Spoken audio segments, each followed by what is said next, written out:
Welcome back to another episode of the Lonely Liberal Podcast. I'm so happy to have you on this lovely Sunday. We got a great show for you today. Rick and I are going to go through one heck of a lot of news, so buckle down. We got a lot to talk about. I'm really happy to have you here, and without further ado, let's get to it. Alrighty, and we are back with Rick. Rick, what is up? Hey, not much. Great to be back. How's it going with you? It's going good. I was talking to, Mike, our friend Mike, and I called him the other day and he said, hey, and he goes, that's now a Lonely Liberal reference now. He goes, that's a Lonely Liberal trademarked expression. I was like, yeah, I guess so. Hit him with the hey. Hey. Well, thank God we still have a show, and, being critical of the administration. Who knows how much longer? I'm pretty sure we're pretty far down on the totem pole of canceled, like people care about, but maybe I would love one day for our show to be threatened to be canceled because that means we've made it. Yeah, we may get some cancel culture threats from the left and right on this podcast. So that'd be fun. We could get is liked double by zero. canceled. Yeah. No one. Well, it's funny when you our response last week to obviously all the tragedy stuff. It was very I thought very moderate and very thoughtful, and it just both sides were not happy that we weren't more extreme, and I'm just like, this country is so cooked.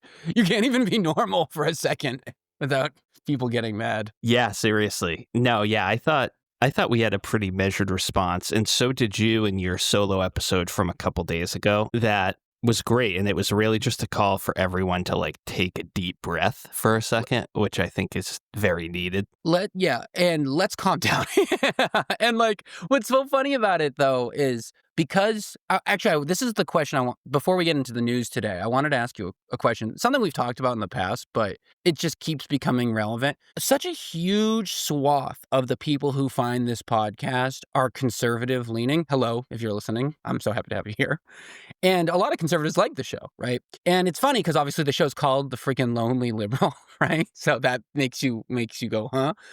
I've been thinking about this a lot, and that's partly of why I decided to do the episode Wednesday that I did, other than the fact that my guest had to cancel till next week. But why do you think it is? Why? If you're conservative, please comment or email us in at thelonelyliberalpodcast@gmail.com, how you found this and what you think about this. But Rick, why do you think so much of our new listeners are conservative? I think because liberal is in the name, and the word liberal in general is just used much more as a term of criticism from the right than it is as a term of pride or identity from the left or people that are actually liberal. Interesting. And it's been like that for a while. A common theme on this podcast is Republican candidates are always bragging about how conservative they are, but Democratic candidates are always bragging about how moderate they are. They're never I'm the most liberal left-wing person on this stage at a debate. Yep. That never happens. So it's really, I think, the right-wing media just demonizing the word liberal. And then you also have confusion over what liberal means. A lot of people in the American left now may be more likely to identify as leftist or a democratic socialist because they associate liberal with neoliberal economic policies of the center right and center left, Bill Clinton, George W. Bush kind of economic free market policies. Whereas obviously the word liberal in a modern American political context means something different. It's associated with the left politically. So I think it's a combination of those things. A lot of people that are left-leaning kind of abandoning the word liberal, and then the right continuing to just hound on it. It probably results in more people on the right Googling phrases with liberal in it than conservatives. I don't know. What do you think? Liberals' response to Kirk shooting or something something like that. I think that's definitely a good answer. I mean, that made a lot of sense to me. I think too, and I was talking to my dad about this, who, is pretty moderate, right? Moderate left, depending on the year, depending on the day, frankly. And I'm sure he's laughing when he hears this. But he also made a really good point. I thought that conservatives are just more used to getting their information online, and partly due to the fact that there isn't as many mainstream conservative media outlets outside of Fox, obviously. So if you don't like Fox, you're just more used to podcasts. Whereas I don't know many people on the left who get their news from podcasts. especially podcasts like ours. Yeah, exactly. Like, remember a few weeks ago in the Culture Corner, we talked about like the top 10 podcasts on Spotify and iTunes.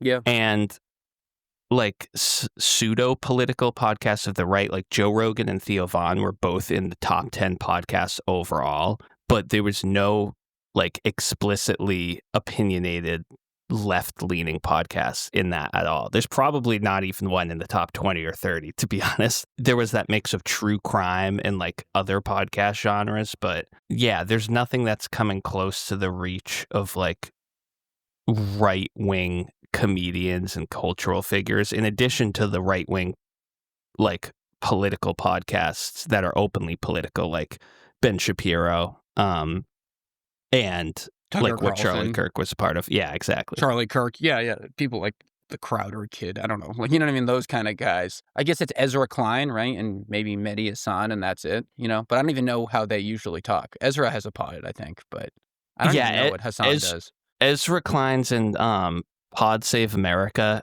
which is by those guys for sure. The Obama guys. 3 or 4 guys, from the Obama administration. Those are probably the biggest, but they're still nowhere have close. Yeah, nowhere the reach of the right-leaning ones. Yeah, it's interesting stuff because it does put our audience in an interest, like, you know what I mean? Like, they're an interesting crowd who come in, and I'm happy to have. I love them. Hello, we're so happy to have you.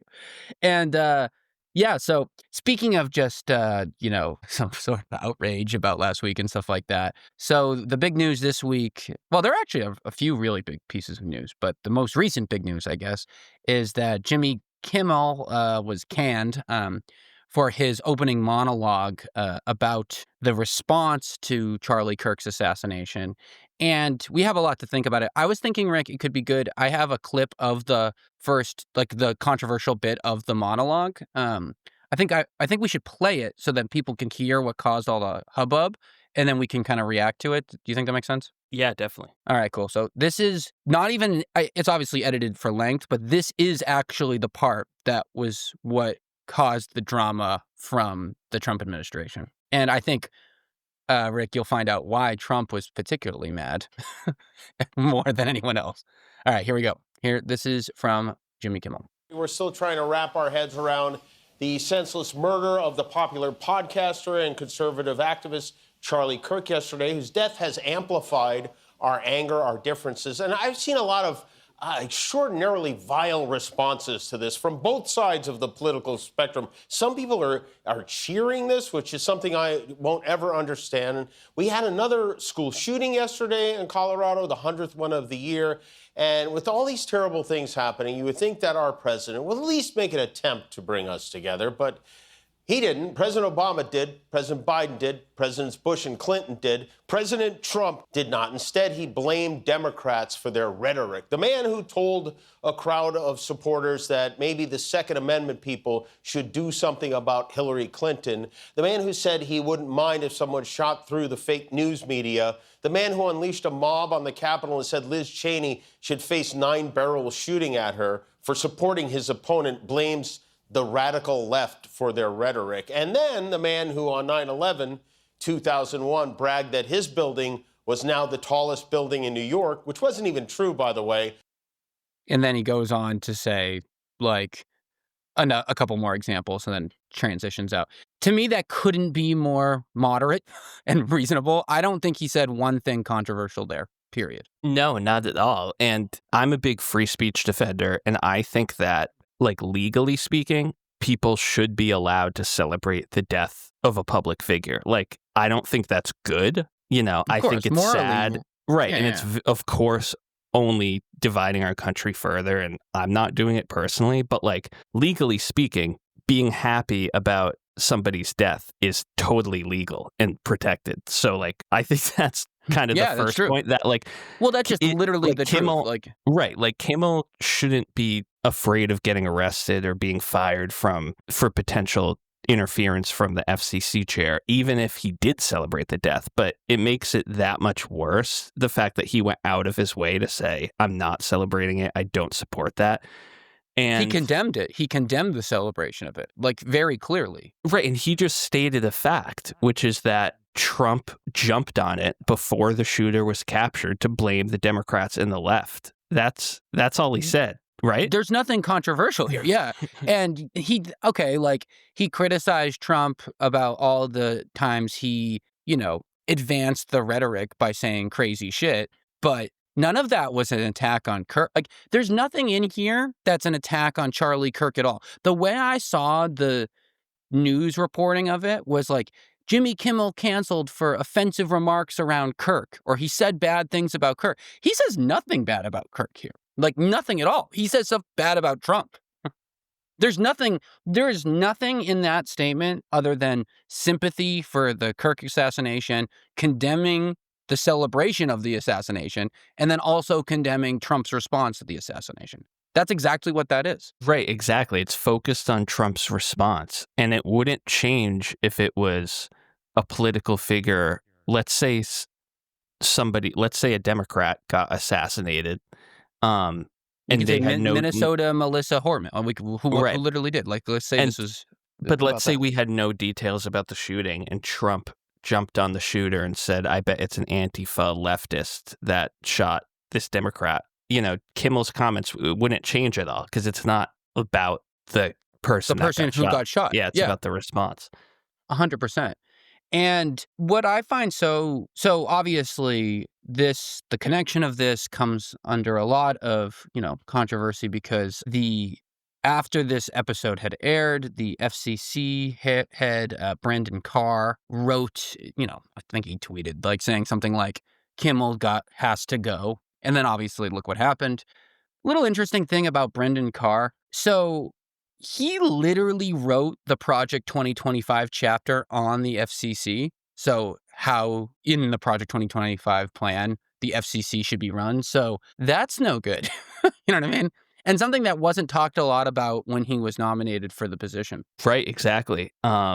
It's amazing how much of a direct line into the administration the whole Project 2025 team had. It's even more than I expected, and I expected it. Well, and so here's the thing, right? So I agree completely, obviously, that the conversation around this should be about free speech. Now, that being said, Chuck Schumer this week said, I can't think of a greater threat to free speech, referring to this. Well, I mean, I can think of one. A guy got shot on a college campus for exercising free speech, right? I mean, come on, a little dramatic from Chuck there.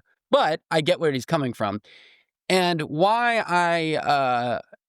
I think this is so obviously BS is because after Colbert got fired in July, Trump sent out a few tweets on Truth Social or Truths or whatever the fuck they're called.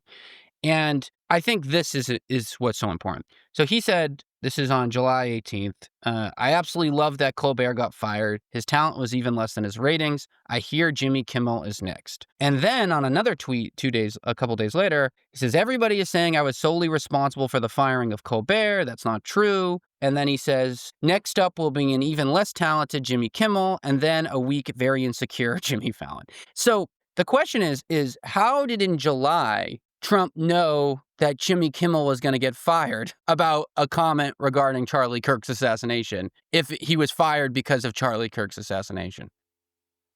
Right. Yeah, obviously Trump has hated Kimmel for years. He was looking for something. They were obviously actively next thing Kimmel does, use this as an excuse to get rid of him, right? I feel like that is the only way to interpret that. Yeah, of course. And we should also just make it clear, obviously most of our listeners will know this, but when you're talking about the First Amendment, you're talking about protections for freedom of speech from the government. So private company, that it doesn't dictate what private companies can say, and it doesn't dictate when private companies can fire somebody for what they say. Private companies have obviously a lot of control. They can fire people whenever. Previous examples of cancel culture, which were largely overblown, I think, in general, were instances of sort of online mobs calling for deplatforming for somebody, and then the company or advertisers caving to the pressure without anything having to do with the government. So cancel culture really wasn't a freedom of speech issue in the way that it's discussed previously as far as freedom of speech and how it relates to the First Amendment. Whereas this is because there's the evidence you just said about Trump pressuring them to fire Kimmel months and years ago, combined with the FCC chair literally calling for action to be taken on the day that Kimmel ended up being fired. So like this is a giant First Amendment issue and potential violation because it's the federal government pressuring a private company to take action because of somebody's speech. Yeah, that's exactly right. It's crazy. And it's not surprising based off how much we've talked about on this show, right? That Trump has been tweeting, ABC should lose their license, NBC should lose their license. And also, similarly to when Colbert had his drama, there's all these giant billion-dollar mergers on these like parent media companies that people haven't even heard of, like what's it called? Song Dance or what? I don't even remember what the name of it was.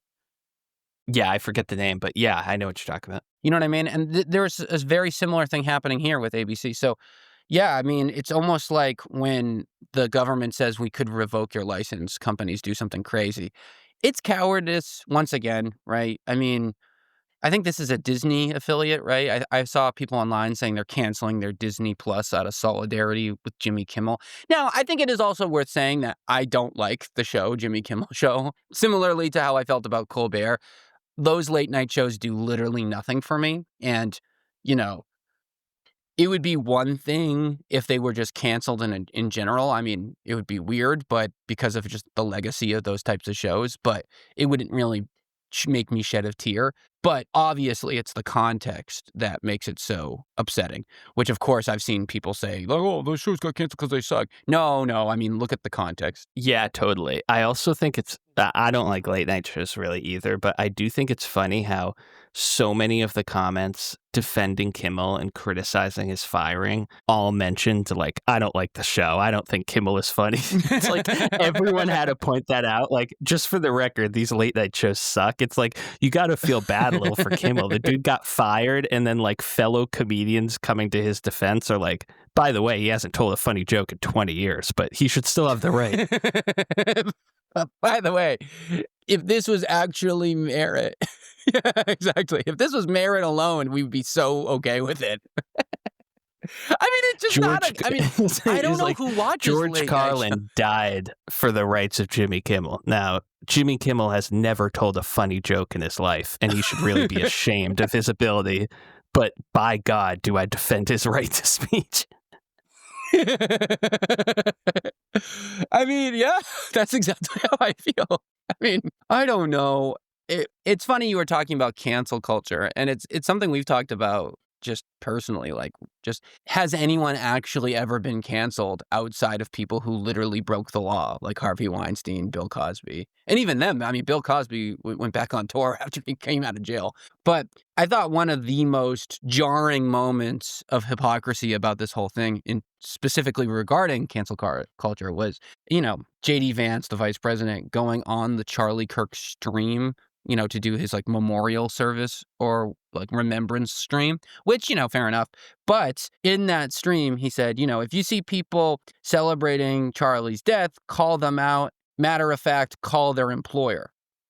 And I mean, my God, right? Isn't this like the doxing 101 from the vice president? Isn't this like the biggest problem conservatives have with the left, period? Like, isn't the doxing stuff the number one beef they have with libs?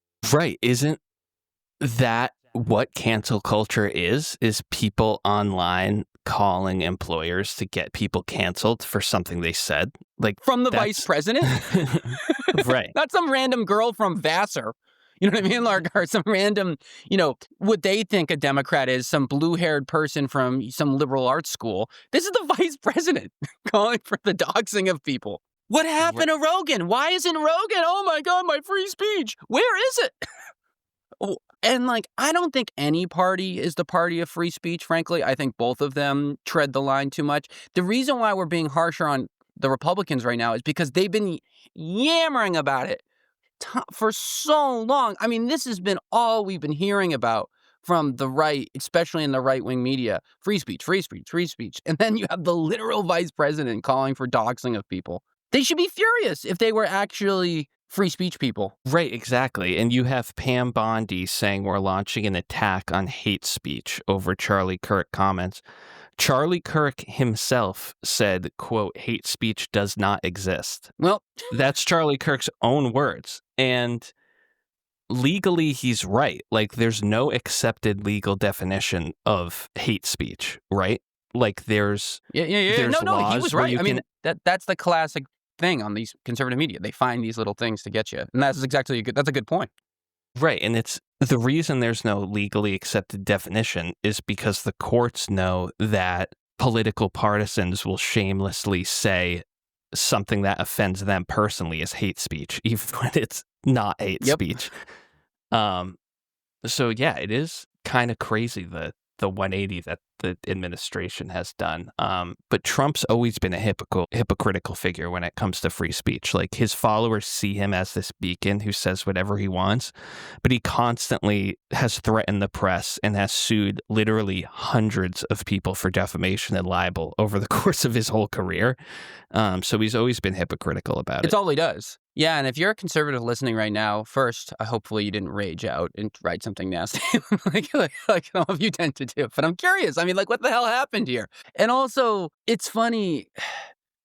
Not only has this led to this kind of vague threats from Bondi and Vance and Trump has now been publicly mulling over the idea of labeling this group Antifa as a terrorist group, right? And there's so much to unpack here, and so many studies from both the Trump administration of the first term, from Biden, from Obama. There's no real proof that this isn't even a real organization that actually exists, like as a body of people that get together, similarly to, like, any group. It stands for anti-fascist. They got a lot of publicity because of Trump during the BLM riots, or whenever there'd be like a right-wing thing and they would get violent, they would say it's actually Antifa plants or whatever. But I've never really known, and apparently neither has the FBI ever really known what that is and if it even is a thing. To me, this is terrifying because can't you just call anything Antifa if you don't like it, if you don't even have a group? Right, exactly. And yeah, it's so loosely organized that you can't call it an organization. You know what I mean? Yeah, like that's what they said. That's what the FBI said. Yeah.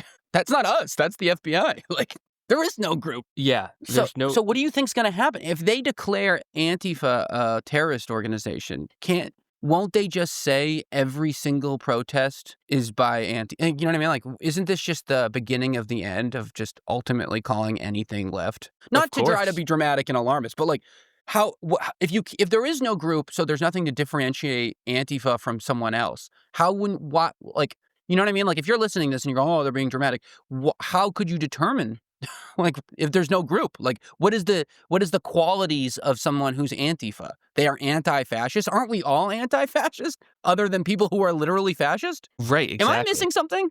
No. I think that leads perfectly into the topic of a chilling effect on free speech, which is this concept in free speech law that basically refers to when a law is either too broad or too vague, and this can also be the president's statements are too broad or too vague about free speech. It basically creates a phenomenon where individuals refrain from engaging in any expression of free speech because they're afraid of getting arrested or the consequences for it. So, like, the chilling effect is this idea that, like, it doesn't have to be a law that says you cannot say X, Y, and Z or you're going to jail. Like, that's how people think of free speech infringements. But it can also be a president making vague threats. And those threats, if those are enough to scare people, because individuals are going to think, this is probably okay for me to speak out against the Trump administration, but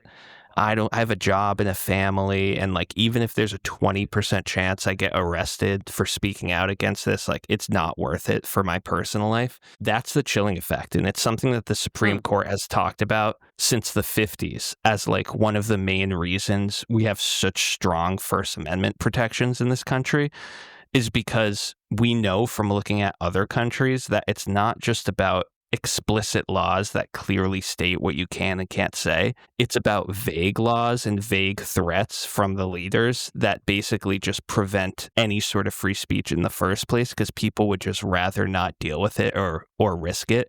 And like, that's obviously what's happening. Like, if you designate Antifa as a terrorist organization and then start saying, oh, any of these protests, if we find one person that says they support Antifa, we can arrest the whole protest. Mm. It's going to just totally discourage anybody from speaking at all. So I think that's kind of like a huge threat that the Trump administration is pursuing right now. Yeah, hopefully they don't do it. I mean, sometimes they just blow smoke and then they back off the top, like a taco type thing.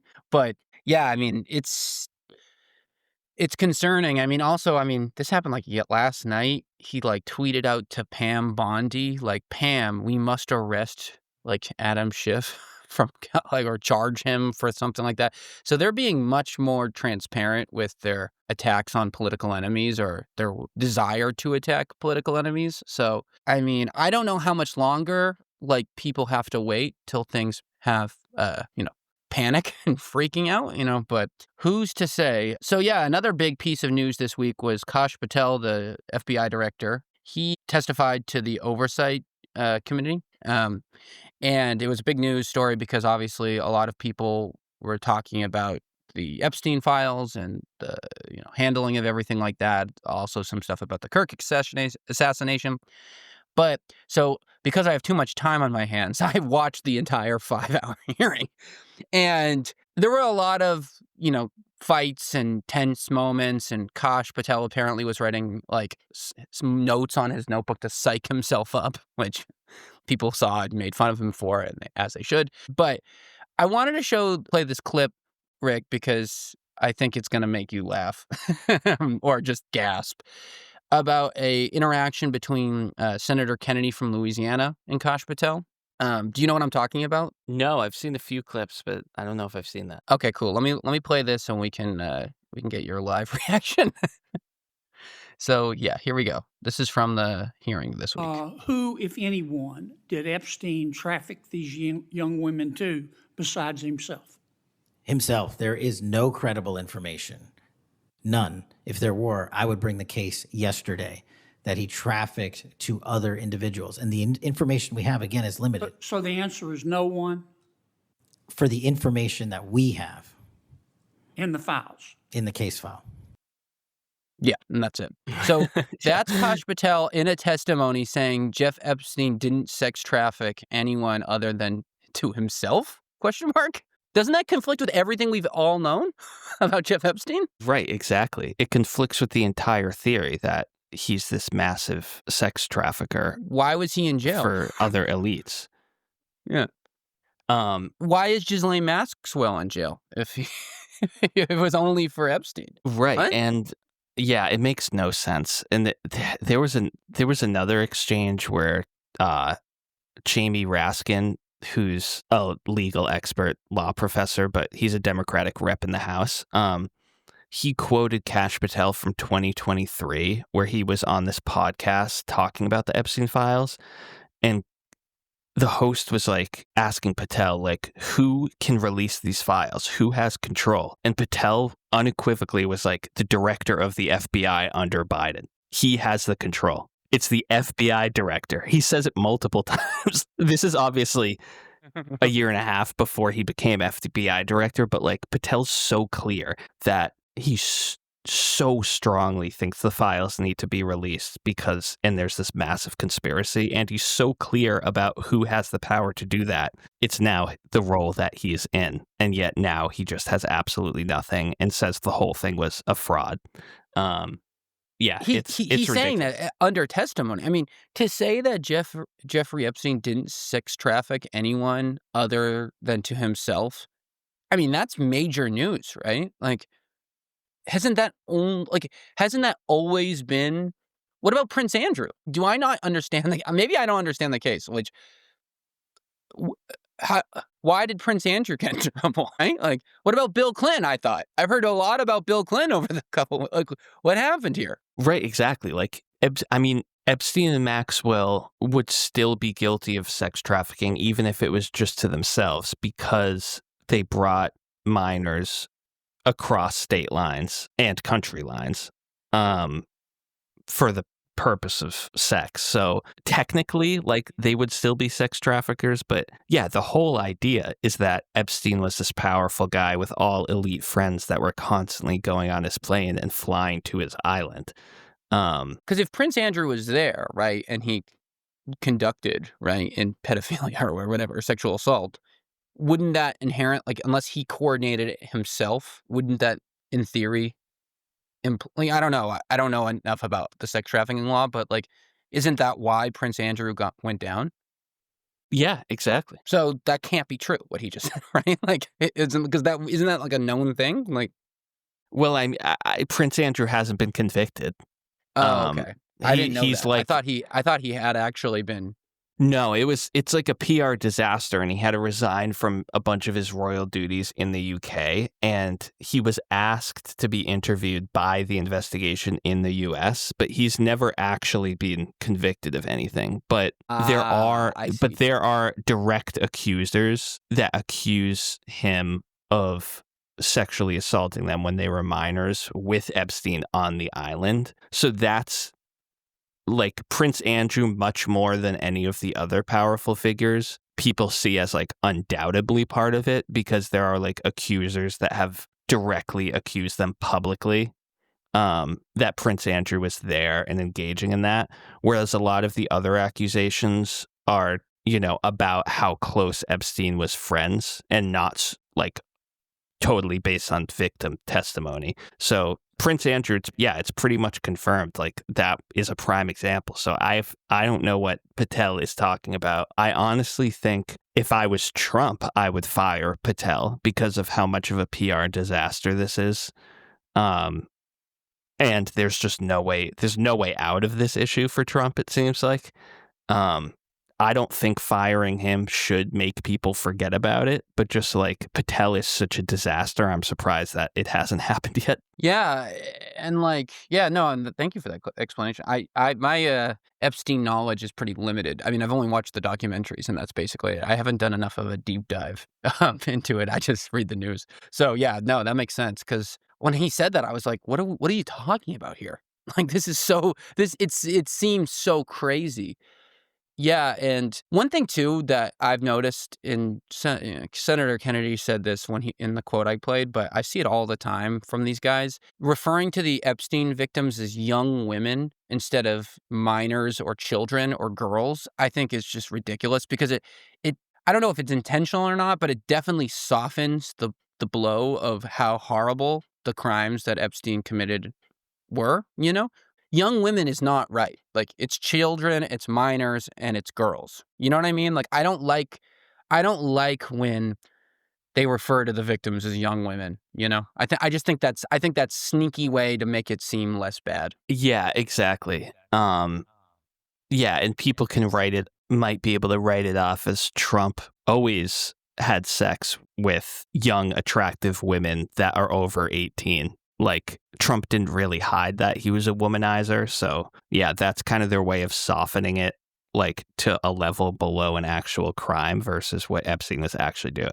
Yeah, they're minors and children. Yeah, it's just that's what. Yeah, it makes it. I feel so bad for the victims every time these things are in the news, because they must be going through freaking hell right now. Imagine, like, all this news and stuff like that, and then you're just, like, replaying the trauma. It must be awful for them. Right. And imagine if you were a victim and, let's say, you're apolitical or even right-leaning, and imagine hearing that Kash Patel was announced to be the director of the FBI after he literally became famous for podcasting about Jeffrey Epstein and how he's a prolific pedophile who has evaded, consequences because of his connections with elites. Of course, as a victim, you would be optimistic that something would change. And then Patel gets in office and it's just all such an obvious cover up. Yeah, it's just such a middle finger to all the victims that Patel, like,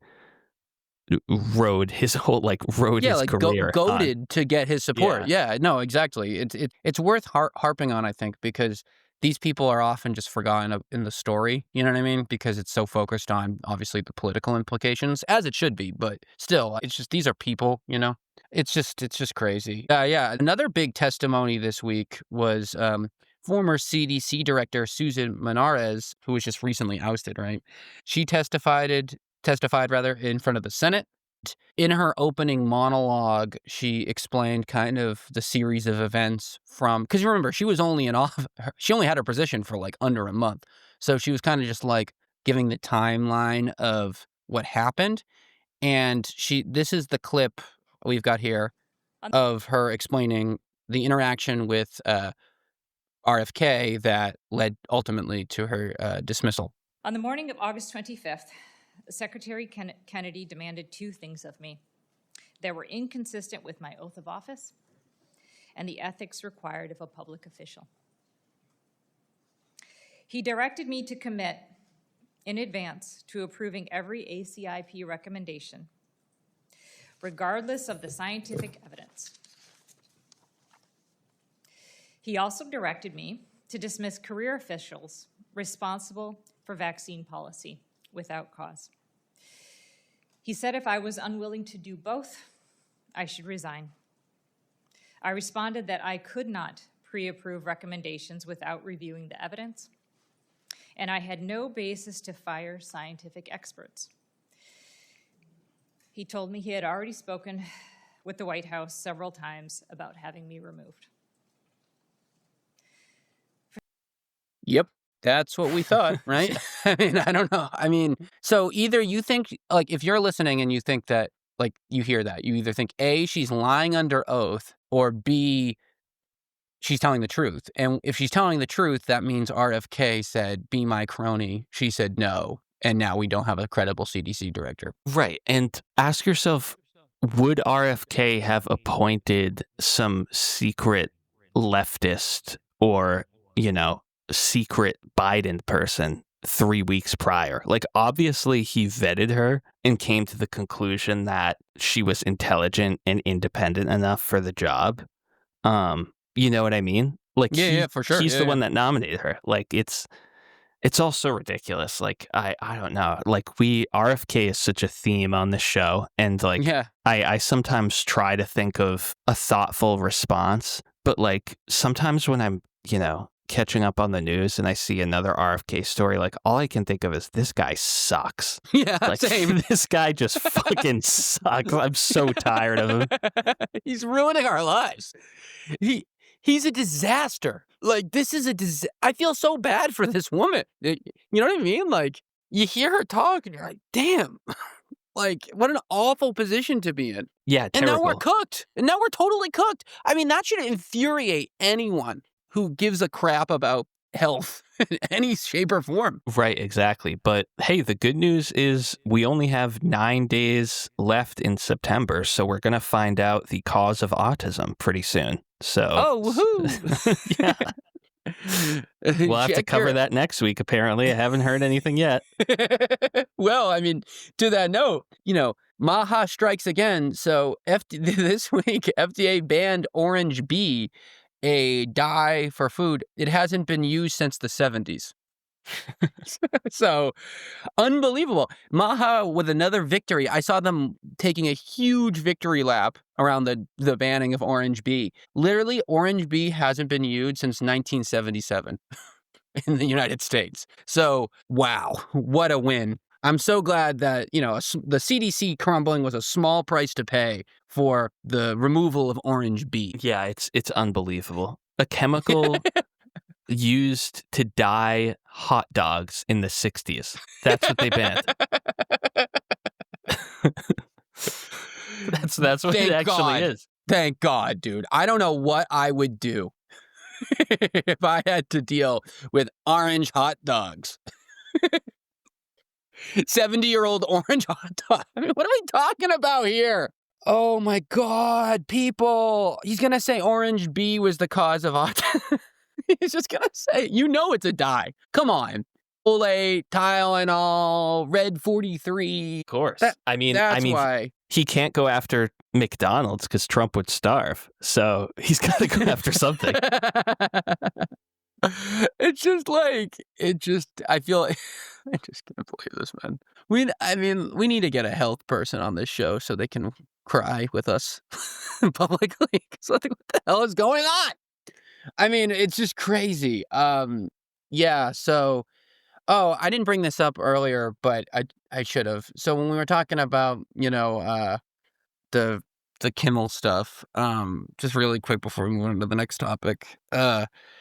So the Department of Justice and the National Institute of Justice had a page talking about domestic terrorism, like tracking all of the violence that had happened since the 1990s, which in that study, it had shown that the majority of political violence, was from far-right groups. It was removed from the website. And I'm not even trying to say, like, oh, see, the right is worse. Like, I'm not trying to say that at all. What I'm trying to say is, why would you remove that if you just wanted to stop political violence and accurately represent what was going on? Yeah, of course. They suck. That's why. They're lying to us to try to make half the country hate each other. You know what I mean? Like, this is what they're trying to do. It's the divide. God, it feels like we're like living a Machiavellian book. Like we're like living in like, you know what I mean? Like, I can't help but think about, him building his golden ballroom on the same page, on the same side of the world, 60% of Americans being paycheck to paycheck and grocery prices going crazy and unemployment going up and blah, blah, blah, blah, blah. And he's building a golden ballroom. How is this not like the French Revolution, like let them eat cake moment? Like, what is going on? Right. Yeah, exactly. And like your theme of the episode from a few days ago of just like, we all need to take a breath. And also, like, all the evidence is pointing to this is a lone wolf attack. The kid wasn't even explicitly political. He comes from a Republican MAGA family, but like in the end, it's a lone wolf attack, right? Like, and who cares? Right. Like, exactly. Like about his beliefs. He's insane. He shot someone. Like, what? Like, he's crazy. Right. Yeah, But Trump is going so hard in this direction of there's a crime epidemic, so we need to send troops into all our cities because the left anti-fascists are out of control. And none of this has any evidence for it at all. But you can see like Trump's disparate theories all coming together to justify like taking over the country with the federal government, basically, and militarizing all our police forces. Like his theory, like the theories about the Charlie Kirk shooter fits in perfectly with Trump's militarization of our police and sending the National Guards into our cities, because it's all based on this myth that there's a violent crime wave, which there is not, and that even if there was, it's perpetuated by leftists somehow, which obviously is not true. I know. And the main point of why I wanted the show the other day was because, I've been able to talk to way more conservatives now just via the show because, like I was saying, like so many conservatives find the show. And, sometimes they're mad, but a lot of the times they're really, open to chatting about things. And I think it's really good. I think it's good that, we talk, because I don't think this works without, like the more moderate conservatives, you know what I mean? Which I think is a large chunk of them.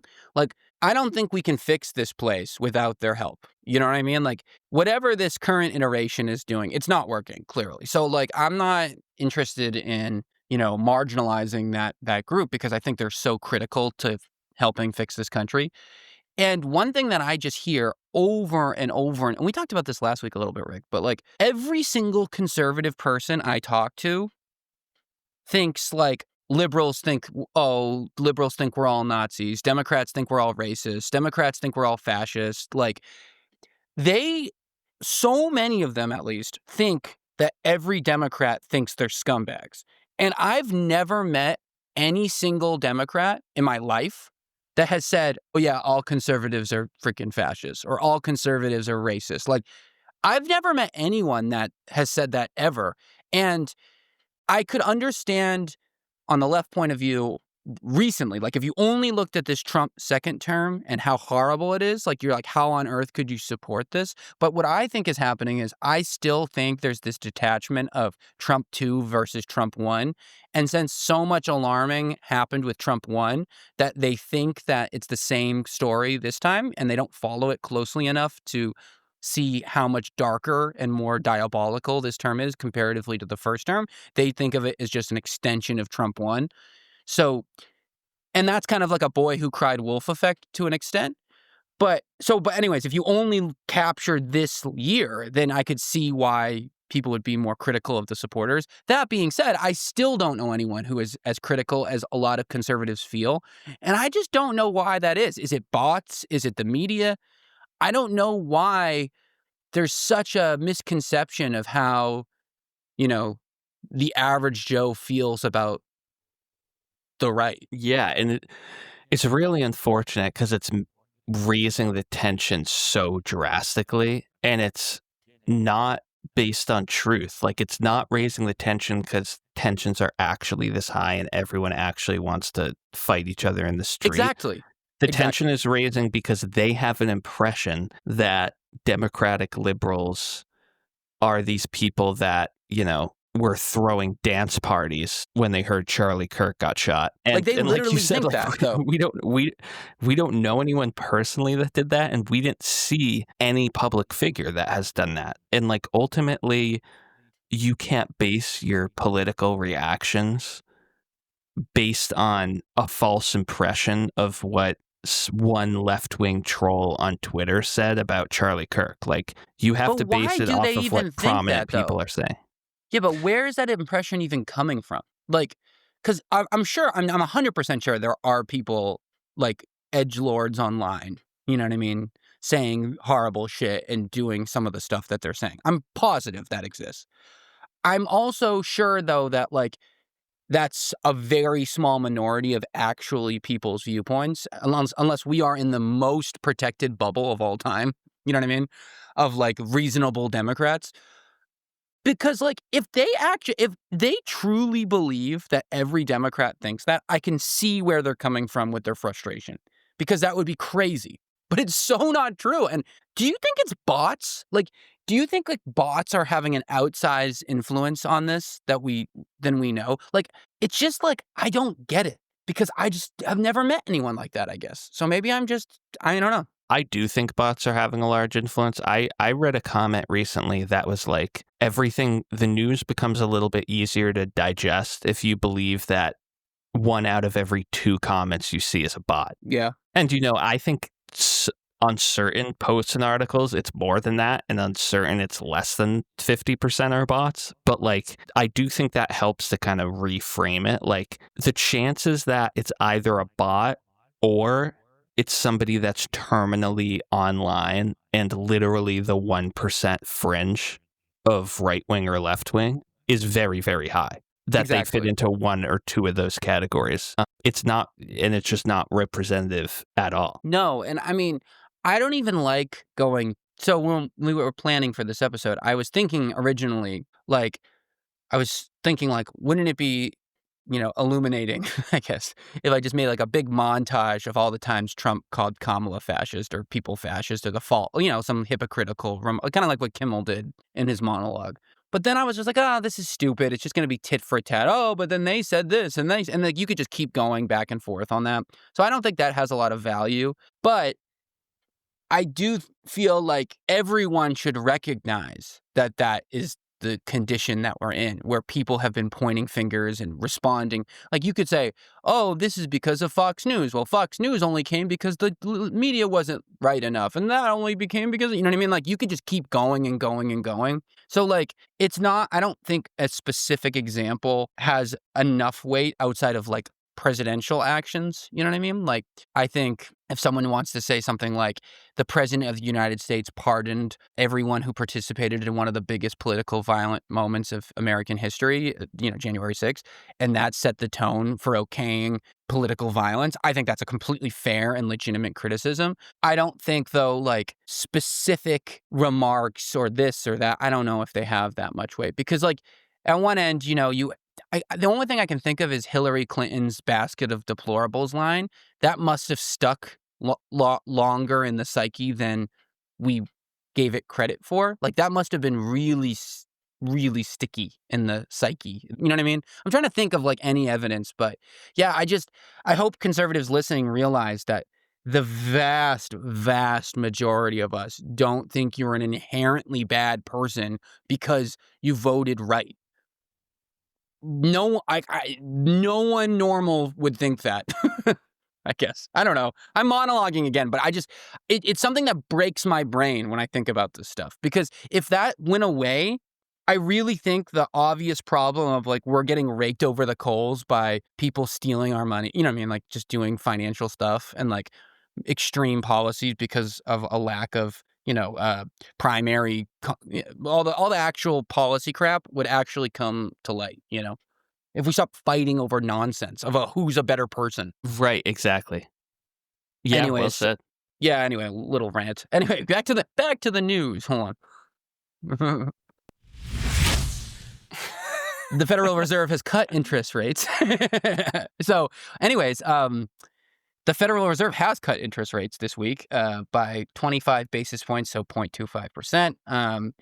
This was a big deal. Jerome Powell, the head, he was in justifying it, said it's because the economy is cooling and jobs are not as bountiful, right? So for people who don't know, this type of economic policy, basically, when inflation is high and job growth is high, the Federal Reserve tends to, add interest, like increase the interest rate because they want to tighten money because they don't want inflation to keep going because the more money there is, the higher inflation gets. When inflation is high, they cut that, right? So they want to cut how much money supply there is. So when the economy starts going down, they cut interest rates because they want money to be easier to get, right? So that they think that will help spend more money, which will, in theory, lead to more jobs, lead to more spending, and lower unemployment. So yeah, it's actually a bad sign when the interest rates get cut in this case because it means that the economy is cooling. But if you're someone who just wanted that to happen for the sake of it, then I think you're probably pretty happy right here. Yeah, I think it's unclear if it'll have any big effects until we know if they're going to continue cutting rates in the future. Because there's the potential they reverse this quickly, and some economic experts say like this small amount of change was already priced in. So like its downstream effect on mortgage rates might be pretty minimal. But just like you explained right there, it does highlight Trump's ill-informed economic policy because it's so bad.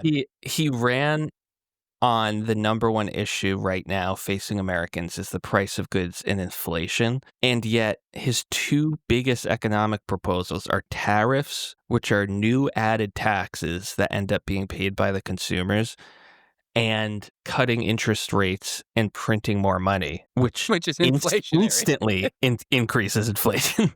Yep. So like the two things, and this isn't like right-wing versus left-wing economics. Like what I'm saying, like this is like macroeconomics 101 in college. What like all economists agree on. Yeah, you print more money, it can spur investment, but it increases inflation. Tariffs, you hope that down the line it increases domestic investment and domestic manufacturing, but you know that in the short term it can increase the price of goods on the consumer.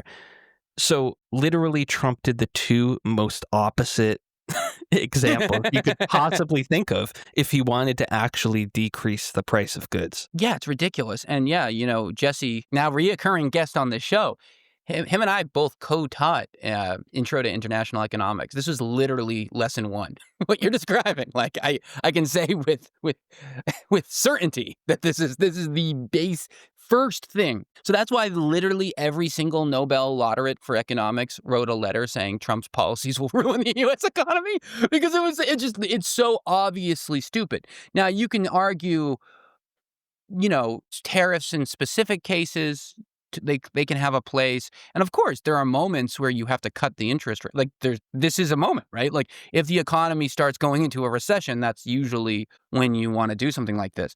The issue is when when inflation keeps going up. Like you have something called a melt up. Anyway, I could go on and on about this, but yeah. And another interesting thing, because the unemployment rate has stayed fairly sticky in the fours a little bit, but a new study showed that the youth unemployment, so ages 16 to 24, is 10.5%.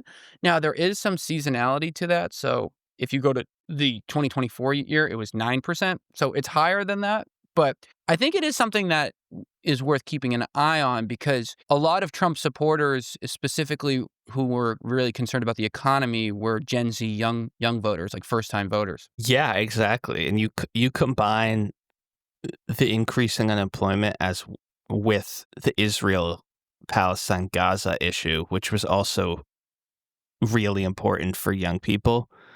And Trump is obviously just a complete disaster on that issue. Like the worst case scenario. Like literally we thought continuing to fund billions of dollars in arms to Israel, which is kind of the status quo anyway, but we thought just doubling down on that approach was worst case scenario. And then Trump came in and was like, I'm going to do that. And I also want to turn Gaza into a beach resort. Into a strip mall. He somehow thought of a way to make our policy about Israel even worse than could have been imagined.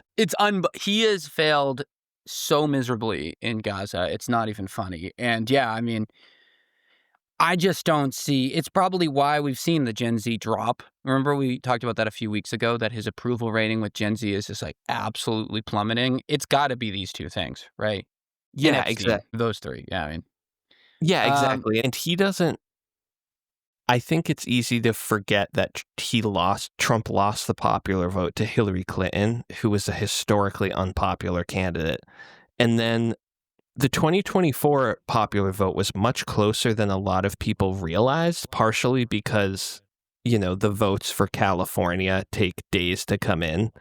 And so like it wasn't really tallied. Like it was only a couple percent, right?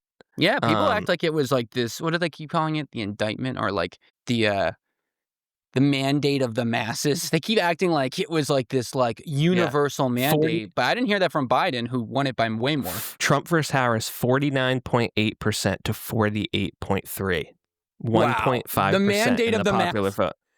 Right, exactly. So like, of course, I'm saying Trump won the election fair and square. We have an electoral college. I don't think we should, but we do. So like, I'm not disputing any of this, but like, I'm just saying like Trump, he only had 49%, and that was in his quote landslide win. So like, if he loses a little bit of young people or a little bit of another demographic, he's going to be underwater. So hopefully we see like other groups starting to turn on him. But I don't know. I do see young men, at least, as kind of, I see them pretty likely to stick with MAGA more in the next couple elections. I'm not too optimistic, but maybe young women will see a turnaround. Well, especially if they can't get a job. I mean, the job thing always that's the hierarchy of needs. If you don't have a job, you get really mad, right? So like, if the unemployment keeps shooting up for younger people, especially with AI, can you imagine if you were like 12 years old right now and you were like, you know what I mean? How hard it will be to enter the job market when you're 18 or 19 or 20. Like, it's just going to be crazy, man. Like, especially with the AI coming forward. But we're going to talk about that next week. So another interesting news, Trump signed an executive order imposing a $100,000 annual fee for H-1B visas. For those who don't know, the H-1B visa is like a specialty employee visa. It's often used for computer science degrees. So like people coming into the U.S. to work in Silicon Valley or something like that. It's also with medical or engineers and stuff like that. It's usually a science type job. So the original annual fee was $1,000 a year. Now it's $100,000. It's obviously a huge, huge difference. this is evolving. I don't think it's really been clarified specifically, but this is a big, big deal because so much of our Silicon Valley and tech workforce comes from Asia. Yeah, I don't know. It's not good. And I saw the Trump card thing, the gold card thing for $1 million. Yeah, it's like part of the same kind of bullcrap. Yeah, exactly. He'll sell anything. Well, and I think, it's probably a longer conversation, but people think like the reason why Silicon Valley exists is because, tech companies want to be around other tech companies. That's where the investment is. It's an economy of scale. But the difference between the Silicon Valley economy of scale versus, an economy of scale for like orange production or, when the term was invented or, resources, oil, wood, whatever, is that it's human. So like they don't have to be there. You know what I mean? They can just move. And we kind of saw a little bit of that when they moved to Texas with Musk and all the drama that they were having a couple of years ago. But it could be even more severe if you make this H-1B visa untenable for a lot of companies. They're just going to open up offices in freaking India or China or wherever, right? Because, if a huge swath of the people who work in that field are from those countries, it's only a matter of time, right? That they just start up their own new Silicon Valley. And I don't think people realize how big of our economy, like our economy relies so heavily on our tech industry. Like it's this could be a big problem for the economy. Like this is a big, big problem. Right. And like we can't understate how much the United States dominated the tech market in the 90s and early 2000s. Like absolute market domination. And now it's going so drastically in the other direction when you're looking into the AI race with what China's doing and so many other countries, honestly. It's just like another way I feel like Trump is damaging the long-term economy here. Yeah, it's the same what he's doing with clean energy, right? We're not even talking about it. He keeps going after offshore wind permits, which obviously, personally makes me want to cry. It's just ridiculous. We could have been a leader in that field, but instead, because he has random beef, he's an idiot. Sorry, I just can't stand him. He's such a monster. Really quick, so Luigi Mangione, remember the guy who shot and killed the United Healthcare CEO back then? He originally was getting a case for terrorism charges. That got tossed, so he will no longer be considered a terrorist, which I know the leftists listening to the show will be very happy about. It's just, and that doesn't mean it was okay. Like he's getting charged with murder. You know what I mean? He still might get the death penalty. Yeah, right. Yeah, of course. It's not like they threw out all charges. But the court basically held that like it doesn't fit the definition of terrorism, which includes that the goal was to intimidate and coerce a civilian population. And there's just no evidence of that. There's evidence that he assassinated the guy. He killed the guy, and it's murder, and he should go to jail for it. But not everything is terrorism just because it was in the news. Yep. And lastly, and you would think this would be a major story. We kind of talked about it last week because he was chewing on it. So he actually did deploy the National Guard to Memphis this week via presidential order. The mayor of Memphis has opposed it. I don't think the governor called them in or requested. I'm not so sure about that. I should have probably looked that up. But so that's now a thing. So the National Guard now is in Memphis. That is official. So I put National Guard in the headline of basically every episode because I think this is absolutely insane. The National Guard is just going city to city.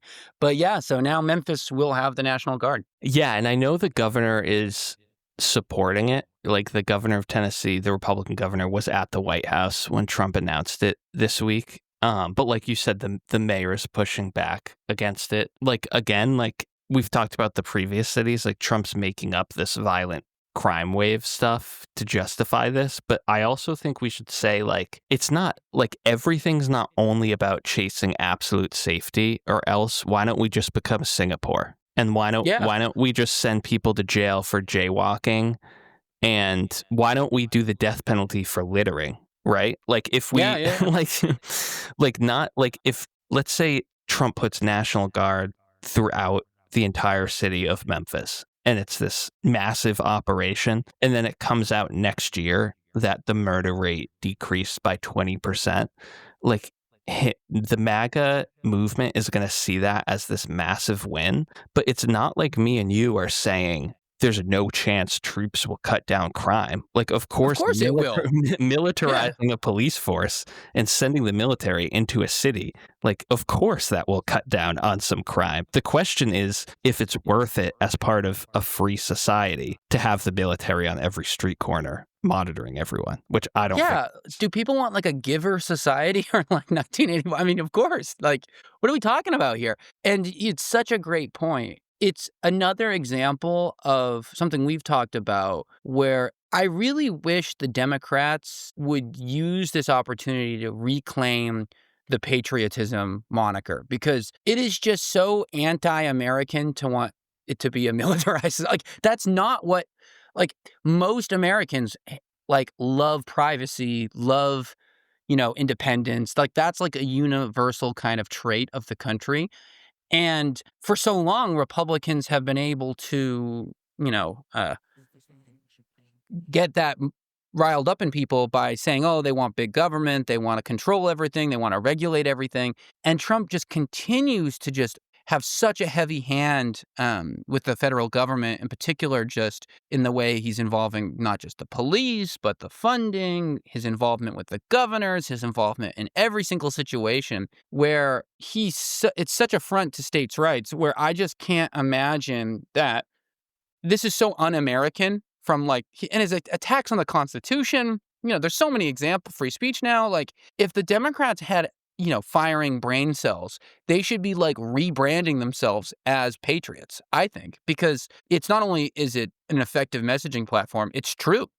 And I think this is a great opportunity to reclaim that identity. I don't know. What do you think about that? Yeah, I totally agree. And I think the Democrats started along that line of messaging during the Harris campaign with like hands off our bodies, hands off our healthcare. Yep. Which I totally agree with. But yeah, I agree with you. Like, they need to go farther and say, like, hands off my life. Get out of my city. Like, get out. Like, get out of my face. Yeah. Right. Like, we already know Republicans are, want to control reproductive rights, and some Republicans want to control who you sleep with and who you date. But like, they potentially also want to control almost every aspect of society if you're sending the military into cities. Yeah. I really think the Democrats need to rebrand as like the party of civil liberties. Yeah, for sure. Like the Constitution, like they're going after free speech. They're going after like what's taught in schools.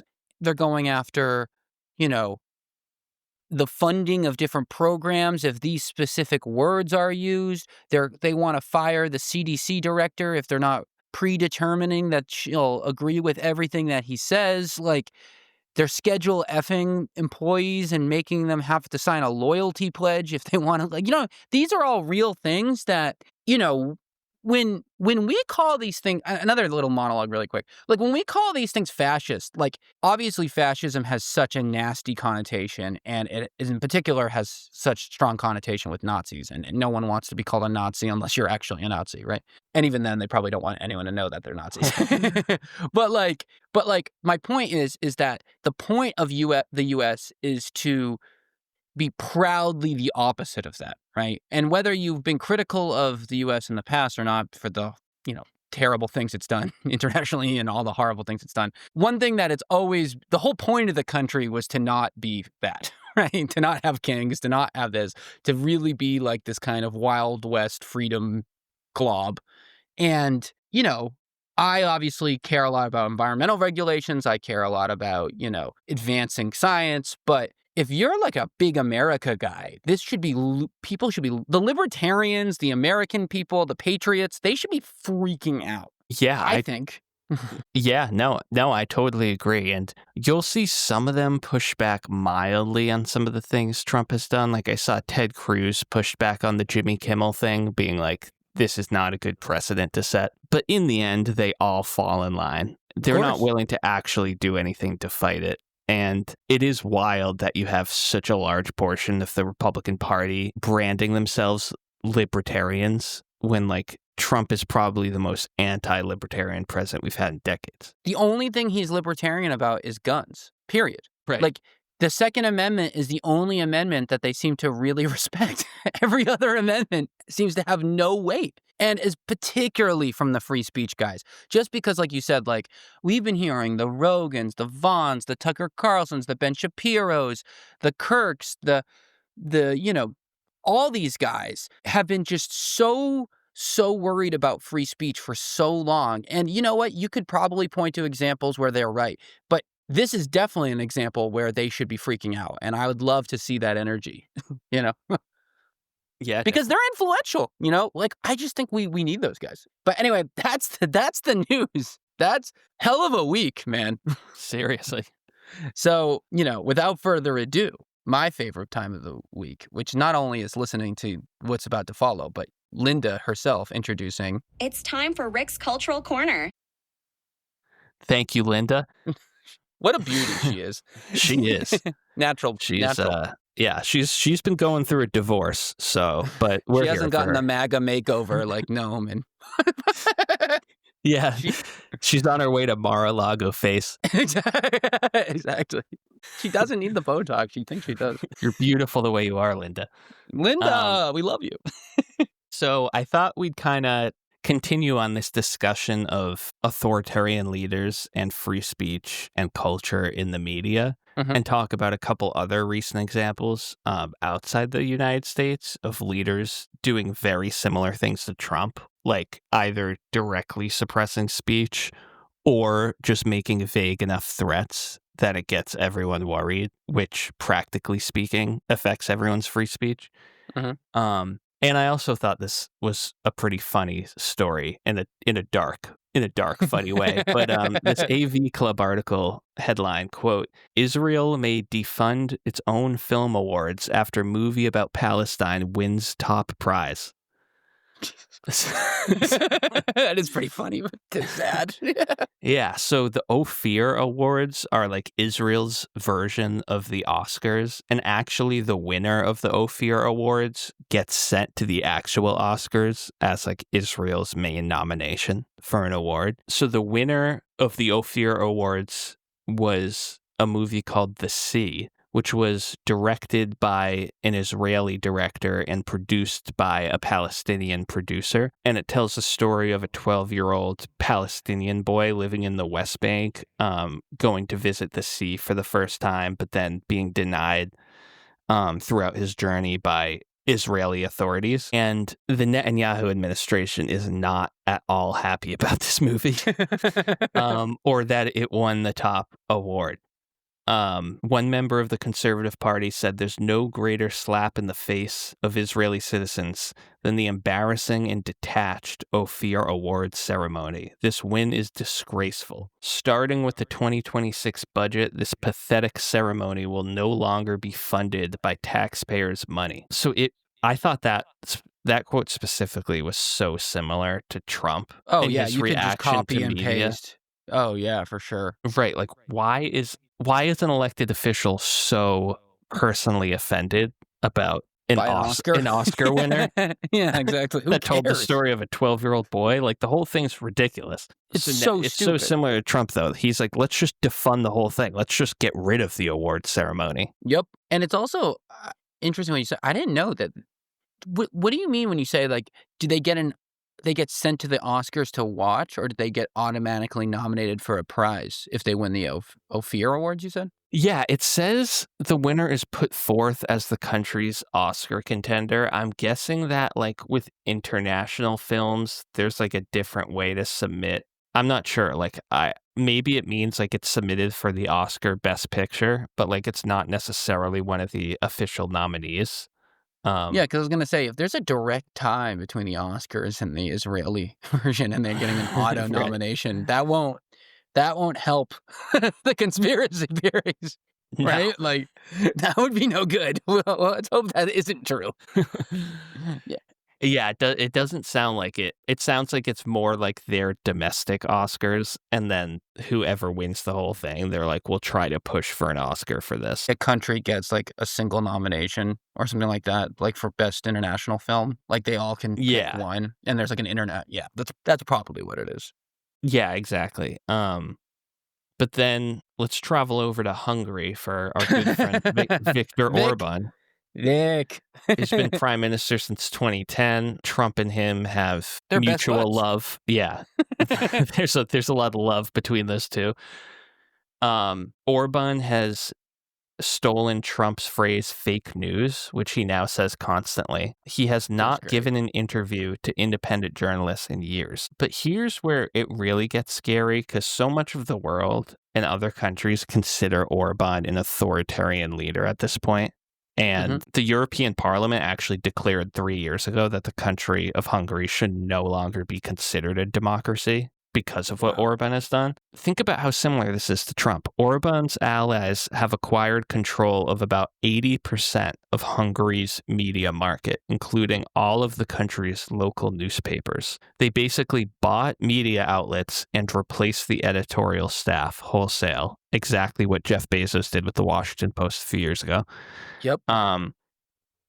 And like how much that statement of Orban's allies have acquired control of about 80% of Hungary's media, like how much of the US media is controlled by Trump allies at this point when you consider Bezos, Zuckerberg, Rupert Murdoch, CBS, like all those recent examples of all those companies that most of them, the leaders of those companies openly support Trump, like Bezos and Zuckerberg, and other ones they're just caving to the pressure. But it really seems like we're kind of already there. Like I wouldn't even say we're on the way to where Hungary is. Like we're pretty much in the same spot right now. Totally. What do you think about that? Oh yeah, I think it's and it's another example is with this TikTok sale. I mean, it's looking like it's going to get bought by Larry Ellison, right? Trump's best bud from the co-founder of Oracle. I mean, TikTok, whether we like it or not, is one of the biggest media platforms, period. And probably where a ton of people actually get their news, So you have Elon with X. Like, I think that matters a lot too. Like, people get their news from social media now. So if not only do you have the social media sites drifting to the right, you have like all the examples you gave. I mean, I can't even think of any normal, I don't even know. Do you think we're cooked from the media point? Like, how does this media thing unravel? Because at one point, we have shows like ours, which we try to do a good job, but, we're not we don't have like a team behind us the way, the media is supposed to have. How does this get fixed? Because you're right. I think we're there. I think we're Orbanified. Yeah, I think it would help if the Democratic Party really started focusing on like you said, the Bill of Rights and civil liberties and free speech, because I think right now a lot of people that don't follow politics closely, like they might kind of agree with us that like the issues of free speech is like a political football that each side just uses to attack the other side. And it's like both sides are the same, blah, blah, blah. But it would help if like, Democrats were talking about free speech throughout the last 20 years and not only when Trump got elected. Because I can see how from the outside it seems like, they're just looking for another reason to criticize Trump. And if Biden did the same thing, they wouldn't have any issues. Like, I think that's why they kind of have to like get ahead on some of these things and just be more consistent. So it seems like genuine when they support things like free speech. Exactly. And why it feels so inauthentic probably to so many people who, like you said, just like only see the major headlines, and don't like follow it super, super closely, because who has time to follow this stuff super, you know what I mean? Like, I don't blame them.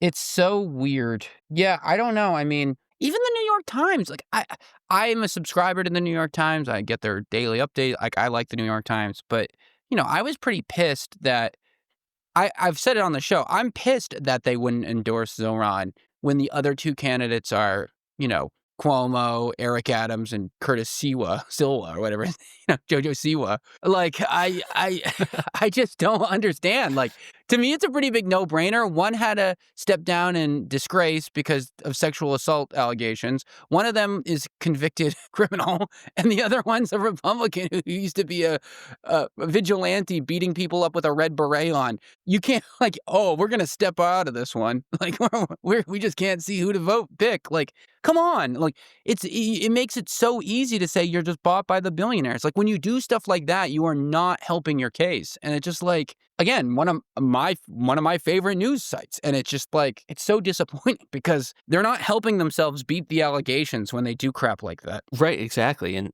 in the story about Hungary, this Hungarian media analyst, Habor Polyak, was asked about the U.S. and how it relates to Hungary today. And he said, while America's media landscape is larger and more diverse, I've been struck by the willingness of major U.S. companies to accommodate Trump's threats. There is a very strange kind of self-censorship in America. Even with European eyes, it is very frightening to see what degree individual bravery does not exist. From Zuckerberg to ABC, everyone immediately surrenders. And so I think, yeah, it hits hard. And we got to remember that, like, yeah, this attack on free speech, like, it's not as simply as, did Trump create a law saying you can't criticize me? Like, no, technically he didn't do that.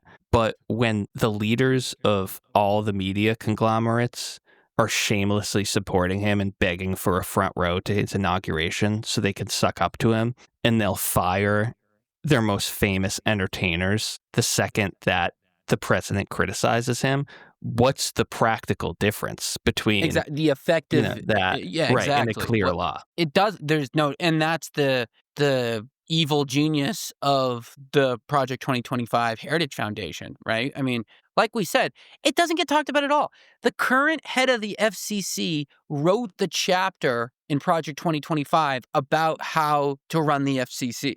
Like, it's that. Why would we think it wouldn't be? You know, and yeah, it's embarrassing how people just immediately believe that Trump didn't know anything about Project 2025 because, you know, a lot of Democrats might not know this, but it's very unpopular with Republicans as well. It's not like Republicans in some love Project 2025. They just didn't think it was true because they think they've been scarred in their eyes in a Boy Who Cried Wolf way, which I would argue it wasn't Boy Who Cried Wolf, but I can see why they could think that. And that's why they didn't take it seriously. It wasn't because they actually like the policies of Project 2025. And it sucks that the media let that go, I think. I think they blew it because they talked a lot about it, but they didn't talk about how, you know, Brendan Carr or whatever was an author, you know, or that Tom guy, the border czar was that, or Caroline Leavitt was an instructor doing videos on how to implement Project 2025. Like, they didn't talk about any of that crap. And I feel like that's what really damns it, not just the document existing itself. Yeah, totally. Anyway, the Democrats I keep ranting.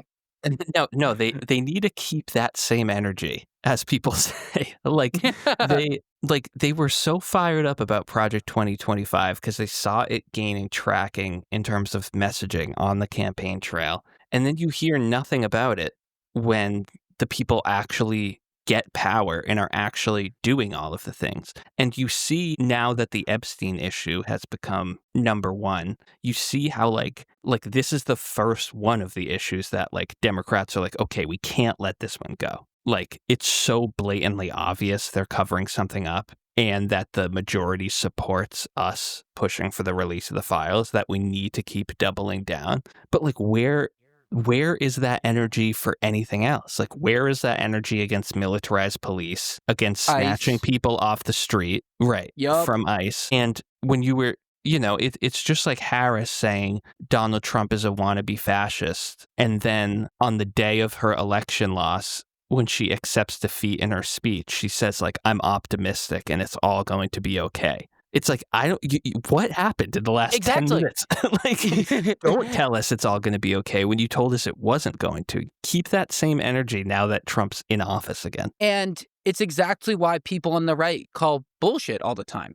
You know, like the average Joe, not the politicians. They know what they're doing. They're being maniacal. But like Bill from Iowa or whatever, they just go, dude, I thought you guys said he was Hitler. You know what I mean? Like, what's going on? This doesn't look like Hitler. You know what I mean? Like, and like, we can think of so many examples. The gerrymandering in Texas, we heard about that every single day. We talked about it on the show. It ends up getting passed. Zip, it's done. You know, what was it? Missouri did the same thing. I didn't even hear about that. We talked about it. I didn't hear about that on the news, really. Like, they got another seat. Like, what do we even, or they're going to get another seat? Like, I don't understand what they actually care about, I guess. Is it just, and then the Epstein thing, you know what I mean? Like, to some extent, and we've talked about this at length, like, they're doing the Republicans are saying the same thing. Like, if you really cared about this, how come you didn't bring it up 4 years ago? And, you know, we broke that down, but I can see that instinct. Like that, I can understand that instinct, you know, given the context of how vogue and trendy topics tend to be. Right. And it just shows you like how much better of a grasp the right wing has on media in general. And like some of that is outward control, but a lot of that is just like they will obsessively beat a dead horse of a topic into the ground and make it into a huge issue. Whereas Democrats are always just reacting and responding to things and hoping that things become a bigger issue or hoping that other things go away. Like, think about the Republicans, like, making, you know, trans prisoners getting surgery into this big issue on the campaign trail when it shouldn't have been a big issue at all. Yeah, of course. It affects 8 people or whatever. Or whatever. Fine. Like, you would think that they would give up on that after a week and be like, this isn't gaining any traction. Let's just focus on inflation. But like, they obsessively talked about it and made it an issue of the 2024 campaign. Whereas Democrats are just like, they'll talk about anything, but then they'll just like, the second they feel like something has no traction, they'll stop talking about it. And it's like, you guys are the leaders. Like, you got to be taking charge of this. I mean, we've talked about it before, but like, one of the biggest for me specifically, disappointment thing about the Kamala campaign was her complete lack of engagement with environmental stuff. Right. What happened? I didn't hear her say a peep about it. She was being she literally became a pro-fracking candidate to try to win Pennsylvania. Like, you come off so disingenuous. Like, it's just so, and again, like, I'd vote for Kamala 100 over 100 over Trump. I'd vote for my mailman 100 over 100 over Trump. Yeah. It's not about that. It's about like developing a platform that people actually can define. So you don't have freaking Fox or whatever define it for you. It's like you said with free speech earlier, like when you said it so well, like if they had been talking about this stuff for more than a minute, maybe people would actually believe them. Right. Oh, it wouldn't have to be freaking Kash Patel, like, literally throwing up on himself to make it, like, it come up. Like, you know what I mean? Like, how come it requires, like, major breach of the Constitution to get any sort of, like, spine out of these guys? Right. It's fucking nuts. Anyway, I cut you off. You were at mid-corner, and I started monologuing. Oh, no. That was really okay, good. Okay, good. Because I was worried. Yeah. Before we go, we have a question. Ooh, let's hear it. Yeah, it's actually a more political one, too, which I know will give you a sigh of relief. No questions about Tinder openers this week? Exactly. Are you a self-deprecating? Are you a, what is it called when you make fun of the girl? What do they call it in the romance? Neg? Are you someone who negs or are you someone who doesn't neg? But anyways, here's the question. That might have to be a future Culture Corner dive into the neg or not to neg. Yeah, into pickup culture. Yeah, pickup culture was a big. Remember when that was a huge deal? That was everywhere. Yeah. Anyway, so Connor from Michigan has a question for us, and it's for both of us, which bums me out. I like when they're only for you. But anyway, Connor asks, who is our favorite Republican politician? Rick? I mean, the obvious one, I feel like, given we live in Massachusetts, is Charlie Baker. And yeah, I'm not a huge fan of Charlie Baker, but he was a very popular governor here for 2 terms. Before he was nice to us, too. The current one. I've met him a few times. He's been very friendly, at least. Yeah, and he would be a Democrat in any other state, so it does seem like kind of a cop-out that a pro-choice, pro-gay rights, Republican were Of course, choosing yeah. him. I'm trying to think of another one that might, I don't know. That Hawley guy from North Carolina seems like he's not an idiot. He seems like a smart guy. I don't know. It's just they've really purified the party to get rid of anybody that would stand up against Trump. You know what I mean? So it's 100%, yeah. they've been so hardcore about that since Trump's first term that it's hard to pick anybody out. You know what I mean? Certainly, Definitely at the federal level, it's super hard. right. I don't even want to shout out the ones I'm thinking of because I dislike them. Yeah, Hawley is the only one I could think of, and even him has been annoying, and he voted for the big, beautiful bill. He shouldn't have. It was embarrassing. Oski, she's been... Right, Thomas Massey is a disaster in many circumstances, but random issues like the Epstein files, he'll join with a Democrat and push through. He's Exactly. 1 out of every 10 things he'll stand up to Trump on. Yeah, it's the same with Hawley. It's the same kind of thing. Too many times I've seen him cave when he shouldn't have. Tom Tillis is the same way. Susan Collins might be the most offensive of this. My God, lady, have a spine. Jesus. Right, exactly.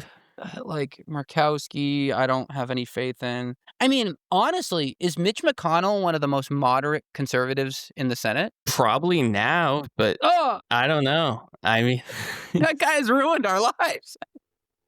That's the worst dude ever. Honestly, he's probably if you rank them, he's got to be in the top 5, top 10, right? Right. Yeah, at the federal level, I don't know.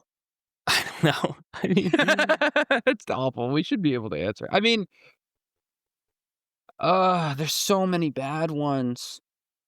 I could have argued Joni Ernst from Iowa. She's retiring though, so she's going. So Chuck Grassley, I don't know. He kind of sucks. Honestly, you have I would have, if we're talking U.S. Senate, I would have to pick Murkowski because she's usually spineless, but occasionally has a little bit of a spine, which is more than That's you what I can was say gonna say. for a lot of the people. She would be probably my pick if I had to pick a federal. I'm trying to think from the House. I mean, these so-called moderates from the past just all look like Democrats now. Do you remember John Kasich? Oh yeah, I feel like he was one of your boys. I wouldn't go that far. I feel like you and Kasich were buddy. I remember John Kasich. Yeah. Yeah, he was the guy seen as most moderate running against Trump in the primaries in 2016, and it basically came down to Trump, Cruz, and Kasich at the end. Kasich didn't end up. I mean, even Ted Cruz now is probably middle of the pack in terms of conservatism, and he was the far right not that long ago. Right. I'm trying to think. I don't know. I think Charlie Baker's a good example because I think he didn't, unlike Murkowski, other than saying I'm a Republican and other than refusing to say who he voted for president, which is pretty cowardly when you're a sitting governor, but he didn't even pretend to try to suck up to Trump in general, which I think is pretty unique and separates Baker from almost all prominent elected Republicans, because even ones like Murkowski and them, they're sucking up to Trump 50% of the time. It's just the other 50% they're willing to stand up a little bit to him. Baker didn't even, Baker wishes Trump was not president because it was a PR disaster to have to answer all these questions when they were in power at the same time. So I'd say Baker because he just seemed totally uninterested in Trump's approval, which is very unique nowadays. Yeah, I mean, Baker was my immediate thought too. And then I was like, oh, maybe we should think of conservatives. Yeah, Tom Massey. From California, maybe. I don't know. These guys all suck. Chip Roy? No. Nancy Mace? No. These guys suck. I'm looking at a list of them now. I mean, they've all the guy from Arizona resigned because he was going to get primaried, and Mitt Romney resigned because he was old and going to get primaried. When I'm talking Romney's Utah political career, post Massachusetts. So like, yeah, it would have been Mitt Romney until he left office 6 months ago or whatever, because he was an elected Senate Republican who was willing to somewhat stand up to Trump. But I don't know. He's 78, so maybe he just wanted to retire. But they're all just, you can't be an anti-Trump Republican at the national level. Like you just can't. No way. And yeah, I'm looking at the progressive scorecard just to see like who they grade as the most liberal Republican, and they give it to Susan Collins and Murkowski and Rand Paul. Rand Paul was one of the people like Massey I thought of, but then I was like, I don't want to say him. Yeah, he's such a disaster. I mean, he's such a disaster on some issues, but he's been such a pain. And he's nothing. He gets the libertarian cred from his father, but his father truly didn't give a shit. Like Ron Paul was so out there and really disagreed with the entire two parties. I'm not a Ron Paul supporter, but I'm saying like Ron Paul was truly an individual who like would have stood up to Trump so many times, whereas Rand like very rarely does. Like Rand basically saw his dad fail 3 presidential campaigns and was like, you know what? I'm just going to be a mainstream Republican, but like talk like a libertarian instead of being like a hardcore libertarian. Exactly. He'd be up there though. Who do you think got voted the most progressive member of Congress? Of the Senate, rather. Senate? Bernie. He actually got ranked 14, which is interesting, according to this progressive scorecard thing. Wow, that's surprising. Yeah, I would have thought that too. Who's the top few? It's Elizabeth Warren. She's number 1. And it's by votes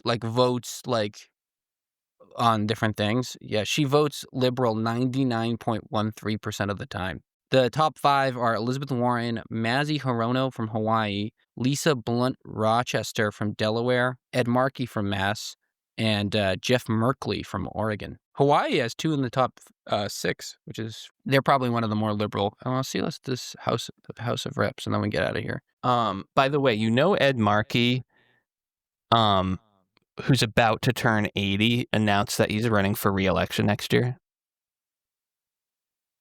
Such a problem with that.